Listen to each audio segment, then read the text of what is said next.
What's good, y'all? This is Let's Get It with Coach Los. I'm your host, Coach Los AC, certified life and relationship coach that helps people fix or find the relationships they want. And this podcast covers the best relationship advice, tools, and action steps to get the results you want in your personal, professional, and of course, love life. So I hope you get a lot of value from the episode. And if you do, as always, remember to like and subscribe so you can be notified when I drop new episodes. Let's get it. Do you love your partner? Now, I know. Before you go saying, well, of course, what kind of question is that? I want you to ask yourself something. Do they feel loved by you? See, so often people think love is about what's in your heart, how you feel for your partner, right? But love is just as much about, and probably even more so, about how much your partner feels loved by you, right? To where they can feel the love that you have for them, not just be aware of it. So I'm going to tell you right now, the one thing that tells your partner you do not love them, contrary to popular belief. You see, the one thing that tells your partner you do not love them is not actually tending to what they need versus what you want to offer them, right? See, some relationships, some people really believe their partner doesn't love them at all. They think they're just convenient for them, right? That's actually a thing out there, unfortunate enough. But in other relationships, your partner may know that you have a love for them. Oh, sure, right? And know that you love them to some degree. But they won't truly feel loved by you if they don't get what they truly need from you. Because whenever they're not getting what they truly need from you, they don't truly feel seen and understood by you. So the first thing you got to remember is love is not just about how you feel. It's about what you show, right? You could say, I love you all day long till the cows come home. But if your actions don't back up and reinforce those words, then it's just words.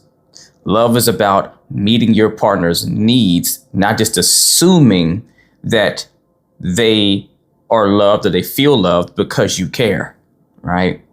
You can feel all the things you want inside of your vessel, but if they aren't feeling it on their end through the way you show up and the way that they need you to, then effectively you're not actually loving on them the way they need to be loved. So you really got to ask yourself a great question.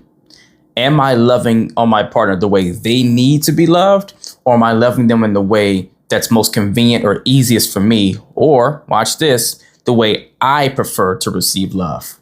Now, this is one thing I always stress is really important whenever you're getting to know someone that you're dating and you're thinking about investing into, right? It's important to have similar love languages, because if you're on opposite ends of the spectrum when it comes to how you like to be loved, then it's going to be hard to have a longevity of a romantic relationship, because the things that you're going to want to pour your heart into to show love to your partner and expect that to receive that in return, you may not get from them. And you'll always feel like they don't love you enough because you never get what you need and what you ask for versus how they want to show love or how they just know to show love. The next thing that's telling your partner that you don't love them is neglect. When you ignore their emotional needs, your partner doesn't feel seen nor heard, right?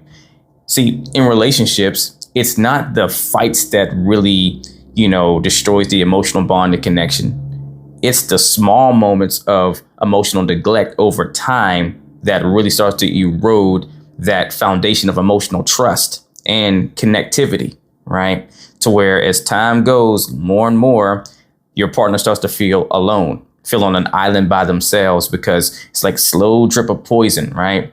Every moment, all the little small moments compiled together, when they try to come to you or try to express themselves, it was a negative experience. It didn't go well, and it reinforced to them that by coming to you, it's going to be a painful experience to be heard versus just staying further away from you and closing off and walling off their emotions to not have to experience, the rejection that comes with it, right? And I did a video on this one before in the past. Rejection is actually one of the highest reasons that marriages end and winds up becoming a divorce. Of course, we know finances and things are an issue, but a lot of that stuff is a byproduct of one partner neglecting the other partner's needs in their attempts to be heard, right? And then it trickles into all those overt areas that we know can be issues, communication problems, financial problems, all the things. Usually byproducts of not truly listening, hearing, and making your partner feel seen, and vice versa.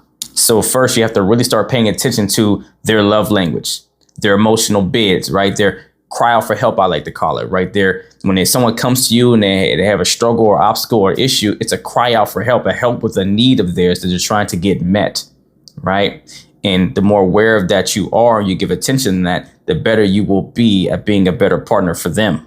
And most importantly, and probably simply said, right, the simplest way to say it, make them feel valued.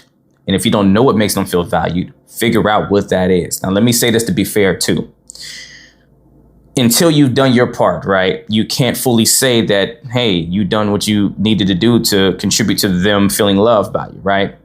But if you get the information from them, you get clear on, well, what does make you feel loved? What does make you feel, appreciated and all the things? And they give you answers because they should know what that is for themselves, right? It's one of the worst things to have a partner that doesn't know themselves and they don't feel love, but they can't tell you how to love them, right? That's an issue.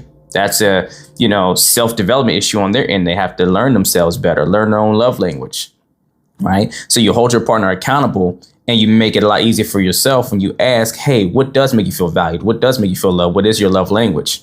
I'm going to try to evaluate it on my own, but, help me out here. So make sure I'm getting it right. I want to make sure I'm not getting it wrong.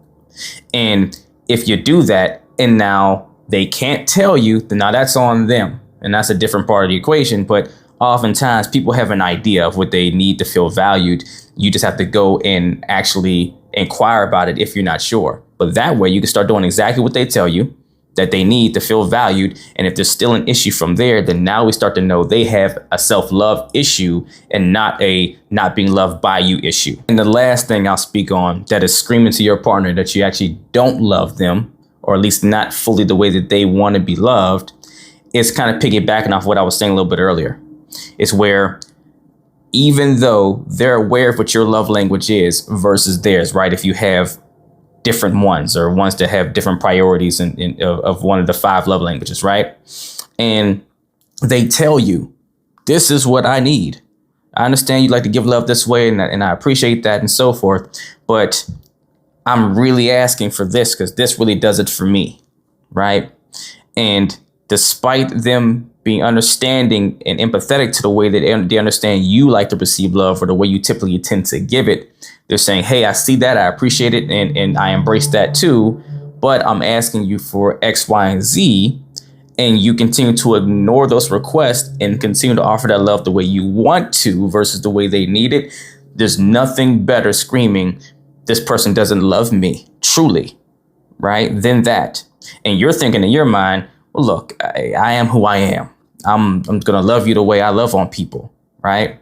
But that's a very selfish way of loving someone, right? That's really loving them the way you just want to for you, so you can feel good about what you did. So it's more so you getting to feel the gratification of loving on your partner the way that makes you feel proud to do it. And where there's nothing wrong with loving on your partner the way that you like to, right? You should, but it's missing the mark if your partner isn't truly feeling that love, to where that whole experience became more about you getting to feel this feeling of love and you showcasing love and showing love, but it's actually not connecting to the intended purpose, right? Which is for your partner to feel extremely loved by you. If that's what your goal is, you have to focus on them, not yourself in the way you want to do it. And so what I always suggest and always, coach the clients about stuff like this is, if you have a particular love language that doesn't align with what your partner prefers for their love language, then at the very least, what you can do is find ways to morph your personality, the way you like to love, into the format that they are asking for, right? You don't have to do it maybe verbatim the way they're asking, but find a way to mix your character, your personality, the person you are, into the vehicle of love that they're asking to receive from you.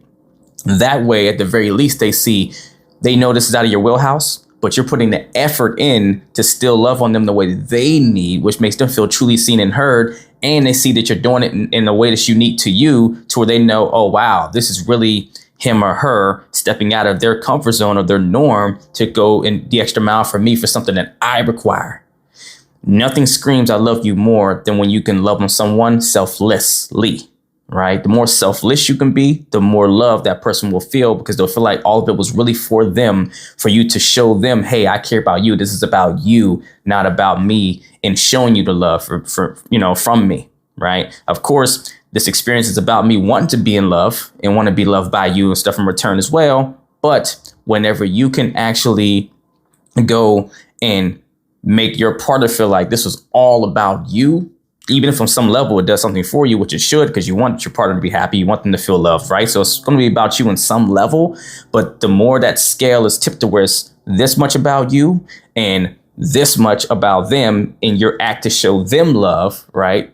To show them that you love them, it's going to do monumental things for how they feel about you in return, how special you start to become in their world, and how much more they start to love you in return, and they want to return the favor just the same if there's someone that's coming from a healthy space and loves you equally, right? So you really have to listen to them and adjust accordingly to what they're asking for in a way that is manageable and realistic for you to do, and not just show up in a way that's convenient for you in a way that you like to do it. If you need help learning how to meet your partner's needs and actually fill their glass up so they want to fill your glass up in return, to bring down harmony and that unity to your relationship the way that you really want to have it versus what it is right now, then email or DM me the word coaching and we will get to work, as long as you're truly ready to put that work in. If you're not ready for one-on-one coaching, don't have the time, space, or maybe even the resources, then at least email or DM me the word revival to join my Relationship Revival Hub community, where you can learn the same things I teach my clients one-on-one at your own pace, on your own time. Either way, do something to get in the race. Let's get it.